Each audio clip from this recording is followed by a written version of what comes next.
Cognisable offence ಆಗಿದೆ, ಒಂದ್ ಹೆಣ ಸಿಕ್ಕಿದೆ, ಪೊಲೀಸ್ ನೋಡಿ ರಿಜಿಸ್ಟರ್ ಮಾಡ್ಬೇಡವಾ ಕೇಸು? ಮತ್ತೆ ತಮಾಷೆ ಮಾಡ್ತಾರೆ ಅಂತ ಹೋಮ್ ಡಿಪಾರ್ಟ್ಮೆಂಟ್ ಅವರು. ಅಲ್ಲ ಇವ್ರೆ, ಆ ಕೇಸ್ ರಿಜಿಸ್ಟರ್ ಮಾಡ್ಸಕ್ ಒಂದ್ ರಿಟ್ ಪಿಟಿಷನ್ ಹಾಕ್ಬೇಕಾದ್ ಬಂತು. ಹಂಗಿದೆ ನಮ್ ಪೊಲೀಸಿಂಗು. ಅದೇ ಅಲ್ವಾ ದೀಕ್ಷಿತ್ ಸಾಹೇಬ್ರ ಆರ್ಡ್ರು?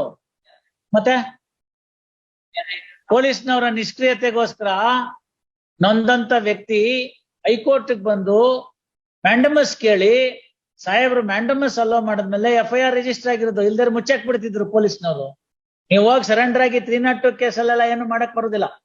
ನೋಡಿ, ನೀವೇ ಕೇಸೇ ರಿಜಿಸ್ಟರ್ ಮಾಡಿಲ್ಲ, ಹೈಕೋರ್ಟ್ ನವ್ರು ಹೇಳದ್ಮೇಲೆ ಕೇಸ್ ರಿಜಿಸ್ಟರ್ ಮಾಡಿದ್ದಾರೆ. Policing is very bad. ಎಲ್ಲೋಯ್ತು ಲಲಿತ್ ಕುಮಾರಿ? ಕಾಗ್ನೈಸಬಲ್ ಅಫೆನ್ಸ್ ಆಗಿದೆ, ಒಂದ್ ಹೆಣ ಸಿಕ್ಕಿದೆ, ಪೊಲೀಸ್ ನೋಡಿ ರಿಜಿಸ್ಟರ್ ಮಾಡ್ಬೇಡವಾ ಕೇಸು? ಮತ್ತೆ ತಮಾಷೆ ಮಾಡ್ತಾರೆ ಅಂತ ಹೋಮ್ ಡಿಪಾರ್ಟ್ಮೆಂಟ್ ಅವರು. ಏನಕ್ಕೆ ಇರ್ಬೇಕು ಮತ್ತೆ ಅಷ್ಟೊಂದ್ ಜನ? ಲಲಿತ್ ಕುಮಾರಿ ಕೇಸ್ ಇಲ್ವಾ? ಕಾಗ್ನೈಸಬಲ್ ಅಫೆನ್ಸ್ ಅಲ್ವಾ? Was it not is duty? ಸರ್ಕಾರಿ ತರ್ಫಿ ಅವನು ಹೆಡ್ ಕಾನ್ಸ್ಟೇಬಲ್ ಕೈನಲ್ಲಿ ಹಾಕ್ಸ್ಕೋಬೇಕಾಗಿತ್ತು. ಅಂತದ್ರಲ್ಲಿ ಪೊಲೀಸ್ ಸ್ಟೇಷನ್ಗೆ ಹೋಯ್ತು ಅಂತಂದ್ರೆ ಕೇಸ್ ರಿಜಿಸ್ಟರ್ ಮಾಡಲ್ಲ ಅಂತೀರ ಅವ್ರು. ಹೈಕೋರ್ಟ್ ಬರ್ಬೇಕು, ರಿಟ್ ಪಿಟಿಷನ್ ಹಾಕ್ಬೇಕು. ಏನ್ ನಡೀತಿದೆ ಇಲ್ಲಿ? ರೂಲ್ ಆಫ್ ಲಾ ಎಲ್ಲಿಗೆ ಹೋಯ್ತು? ಬೇಡದಿರೋ ಕೇಸಲ್ಲಿ ರಿಜಿಸ್ಟರ್ ಮಾಡಕ್ ಮುಂಚೆ, ಕೇಸ್ ರಿಜಿಸ್ಟರ್ ಮಾಡಕ್ ಮುಂಚೆ ಅರೆಸ್ಟ್ ಮಾಡ್ತಾನೆ. ಬನ್ನಿನಲ್ಲಿ ಪೊಲೀಸ್ ನಡ್ಕೊಂಡ್ ಬರ್ತಾನೆ ಲಾಯರ್ನ ಊಟ ಮಾಡ್ತಾ ಕೂತಿದ್ದ ಬನ್ನಿನಲ್ಲಿ ಎಳ್ಕೊಂಡ್ ಬರ್ತಾನೆ. 3 ಲಕ್ಷ ರೂಪಾಯಿ ದಂಡ ಹಾಕ್ಸ್ಕೊಂಡಿದ್ದೀರಿ ಸರ್ಕಾರದವರು. ಇಲ್ಲಿ ಕೇಸ್ ರಿಜಿಸ್ಟರ್ ಮಾಡಪ್ಪ, ನಾ ಸತ್ತೋಗ್ಬಿಟ್ಟಿದ್ದಾರೆ ನನ್ನ ಗಂಡ, ನನ್ನ ಇದು ಅಂತಂದ್ರೆ ಮಾಡೋದಿಲ್ಲ. ಅದಕ್ಕೊಂದು ರಿಟ್ ಪಿಟಿಷನ್, ಅದಕ್ಕೊಂದು ಮ್ಯಾಂಡಮಸ್, ಅದಕ್ಕೊಬ್ಬ ಗೌರ್ಮೆಂಟ್ ಲೀಡ್ರು ಇಲ್ಲ ಮಾಡ್ತೀವಿ ಅಂತ. ಇದೆಲ್ಲ ಎಲ್ಲಿಂದ ಬಂತು ನಂಗೆ ಅರ್ಥನೇ ಆಗಲ್ಲ. ಅದ್ರಲ್ಲಿ ಇವ್ರು anticipatory bail. What is this Manjunath? Surrender ಆಗಿ ಹಳೆ ಕೇಸು ಏನು ಇಷ್ಟು ದಿನದ ಮೇಲೆ ರಿಕವರಿ ಇರೋದಿಲ್ಲ. ಇನ್ಕ್ವೆಸ್ಟ್ ಎಲ್ಲ ಆಗೋಗಿದೆ. ಏನೋ ಮಾಡಿದ್ದಾರೆ ಅವರು. ನೋಡಿ, ಅದೇನ್ ಬೇಕೋ ಮುಂದಕ್ಕೆ ಮಾಡ್ಕೊಳ್ಳಿ. 439 ಬನ್ನಿ, ಅವಾಗ ನೋಡೋಣ, ಅದ್ ಬೇರೆ ಪ್ರಶ್ನೆ. ಇದು 438 ಹಾಕೊಂಡು 302 ಕೇಸ್ ನೊಗಡೆಗೆ ಅದು ಕೋರ್ಟ್ಗೆ ಬಂದ್ ರಿಜಿಸ್ಟರ್ ಆಗಿರೋ ಕೇಸ್ ಡಿಲೇ FIR ಅಂದ್ರೆ ಮಾಡಿಲ್ಲ ಪೊಲೀಸ್ ಅಂತಲೇ ಹೈಕೋರ್ಟ್ಗೆ ಬಂದಿರೋದು. ಸುಮ್ನೆ ಹಿಂಗ್ ತೆಗ್ದಿದ ತಕ್ಷಣ ಎಲ್ಲ ಪುರಾಣ ಹಿಂಗೆ ಹೇಳ್ತಾರಲ್ಲ ಇವರು, ನನ್ಗಿಂತ ಚೆನ್ನಾಗಿ ಅಂತ ನಿಮ್ಗೆ. All right, 5-4 at request of Manjunath release this matter on 5-4 ಅವತ್ತು ಮೆಮೊ ತಗೊಂಡ್ ಬಂದ್ಬಿಡಿ. ಒಂದ್ ಮಾತ್ ಕೇಳಿ, awaiting service of notice to R2. Next case ಅಮ್ಮ. ಯಾಕಮ್ಮ? ಏನ್ ಅಫೆನ್ಸ್? 68, 469, 470 ಯಾರಿಗೋ ಟೋಪಿ ಹಾಕಲಾಗಿದೆ. ಯಾರಿಗ ಟೋಪಿ ಹಾಕಿದಿರಿ? ಏನ? Fraud, cheating, forgery. Counsel for petitioner place time. In the meantime learn HGP to file objection. ಪ್ರಾಶನ ಆದ್ಮೇಲೆ ಸ್ಟಮಕ್ ವಾಶ್ ಆಗಿದ್ಯಾ ಅಂದೆ. ಅದರ ರೆಸಿಡ್ಯೂನಲ್ಲಿ ಏನ್ ಸಿಕ್ತು? ಕೆಮಿಕಲ್, ಪೊಟ್ಯಾಷಿಯಮ್, ಸೋಡಿಯಂ, ಏನೋ ಒಂದ್ ಸಿಕ್ತು ಬಿಡಿ ಸರ್. ವಿಷ ಅಷ್ಟೇನೆ. ಅದಕ್ಕೆ ಇನ್ನೊಂದಿನ ಹೇಳ್ಬೇಕಲ್ಲ, ಇವತ್ತು ಟೈಮ್ ಇಲ್ಲ. ಯಾವ ವಿಷ ತಗೊಂಡ್ರೆ ಒಳಗಡೆ ಯಾವ ಭಾಗ ಕಾಣುತ್ತೆ, ಬಂದಿರೋ ಸ್ಟಮಕ್ ವಾಶ್ ಒಳಗಡೆಯಿಂದ ಯಾವ ವಿಷ ಅಂತ ಹೇಳ್ಬೋದು. ಬರೇ ವಾಸನೆ ಮತ್ತು ಬಣ್ಣದಿಂದ ಗೊತ್ತಾಯ್ತಲ್ಲ. ಅಲ್ಲ ತಿಳ್ಕೊಬೇಕಪ್ಪ. ಇದೇನ್ರಿ ಅದು ಪಿಕ್ಚರ್ ಹೇಳದಂಗೆ ಕಥೆ ಬರ್ಬಿಡ್ದೆ ನಾನು.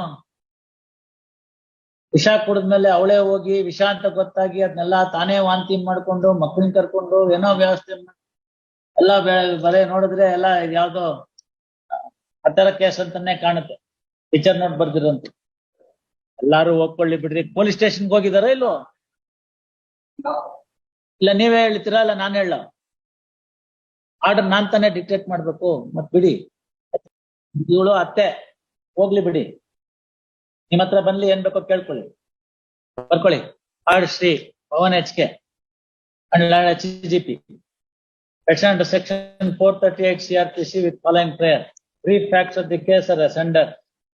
Upon the complaint lodged by Kavita, wife of Lokesh, Kadur police registered a case in crime number 5/2023 on 11/1/2023 for the offence punishable under section 498A 307 IPC. First, reduced section 34 IPC against 2 persons, namely Lokesha and Jankamma.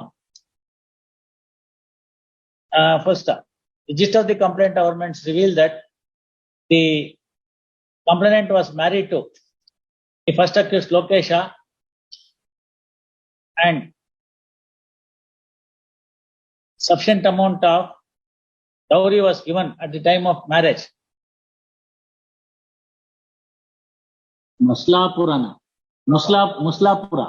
ಮುಸ್ಲಾಪುರದ ಹಟ್ಟಿ married ಅಷ್ಟೇ ಸಾಕು, ಬಿಟ್ಬಿಡಿ ಇನ್ನೇನ್ ಬೇಡಲ್ಲ ಆಯ್ತಾ.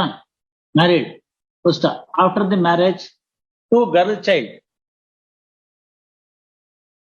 are born to the couple in the marriage, and in anticipation of a male child, there was a harassment to the complainant by her husband, and the present petitioner was instigating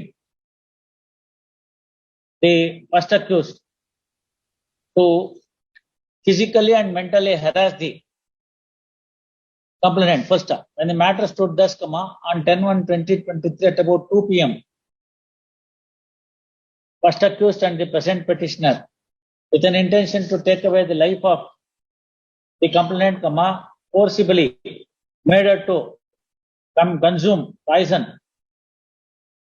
and she raised alarm for help, and at that juncture the petitioner went out of the house, locking the house from outside, and somehow the complainant escaped from the house and lodged the complaint.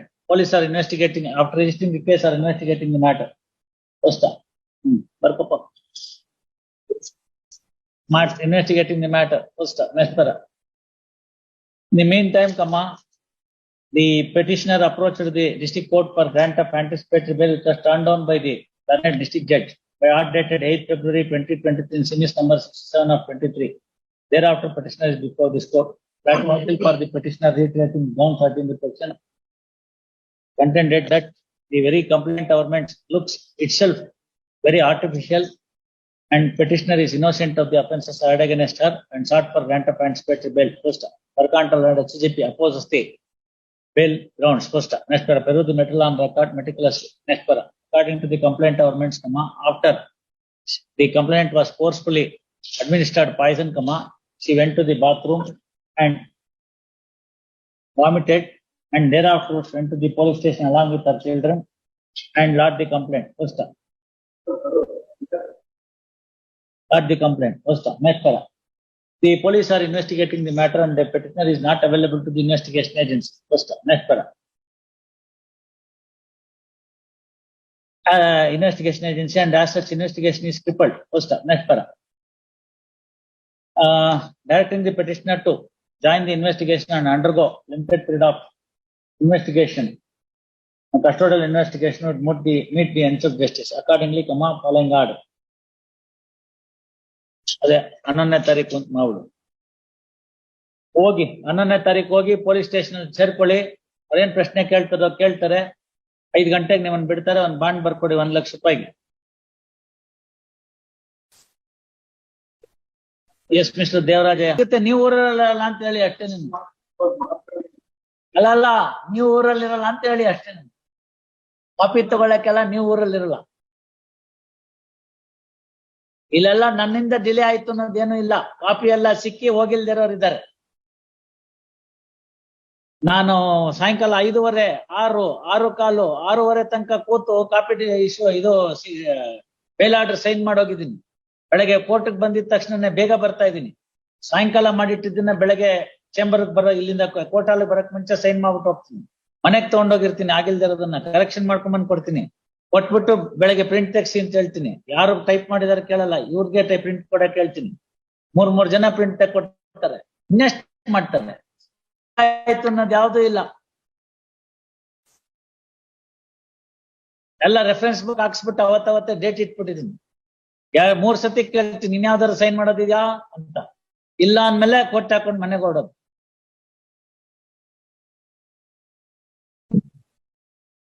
For the petitioner in this matter, my lord, I have filed IA to implead the complainant as respondent number 2, my lord.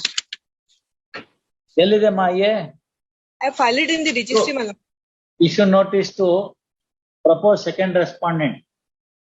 ಎಲ್ಲಿದ್ಯಮ್ಮ? ಯಾವತ್ file ಮಾಡಿರೋದು? Today, ನಿಮ್ಮವ್ರ ಹಂಗಿರ್ತಾರ್ರಿ. ಏನೋ ಹಾಕೋದಿಲ್ಲ. Sir ಇವತ್ತು. ಯಾವತ್ ಹಾಕದ್ರಮ್ಮ? today I filed it in the registry, my lord. ಬಹಳ ಒಳ್ಳೆ ಕೆಲಸ ಮಾಡ್ಬಿಟ್ಟಿದಾರ ನೋಡಿ. ಹಾ, ಪ್ರೈಸ್ ಕೊಟ್ಬಿಡ್ಬೇಕು ನೋಡಿ ನಿಮ್ಗೆ. ಇಲ್ಲಿ ಓಪನ್ ಕೋರ್ಟ್ ಅಲ್ಲಿ ಕೊಟ್ಟಿದ್ರೆ ಏನಾಗ್ತಿತ್ತಂತೆ? ಏನ್ ಮ್ಯಾಟ್ರು ರೀ ಇದು? 498 3 and 4 of the Muslim Marriage Protection Act. All right. Set ಬರ್ಕೊಳ್ಳಿ. Counsel for petitioner submits that to implement the defect of complainant, an application is filed in the office today. Issue notice to the proposed second respondent. If PF paid, returnable by 18th